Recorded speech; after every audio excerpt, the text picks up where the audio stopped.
Today I am teaching physical features of India. Physical features ఇండియాకి ఏమున్నాయో చూద్దాం. ఇది ఇంతలో మనకు డెజర్ట్ అనేది ఉంటుంది. మనకు ఇండియాకి ఇది ఇంతలో డెజర్ట్ ఉంటుంది. ఇక్కడ నుంచి పక్కనే ఉంటుందంటే ప్లేన్స్ అనేవి ఉంటాయి. ఇవైతే మనకు ఉంటాయి. ఇక్కడ నుంచి మరా పైకి వచ్చామనుకోండి హిమాలయస్ అయితే ఉంటాయి. ఇంకా మనకు ఇక్కడ కిందికి వచ్చేలోపు ప్లేట్యూస్ అయితే ఉంటాయి. ఇక్కడైతే మనకు చాలా రకాల మినరల్స్ దొరుకుతాయి. అందుకే ఇక్కడ కర్ణాటక సైడ్ మొత్తం గోల్డ్ అంతా దండి అయితే దొరుకుతుంది.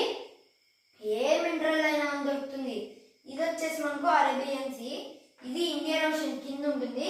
శ్రీలంక, బే ఆఫ్ బెంగాల్లో అండమాన్ నికోబార్ ఐలాండ్స్, ఇవన్నీ మనకు ఐలాండ్స్ ఉన్నాయి గైస్. ఇది చాలా మనకు ఇండియాలో చాలా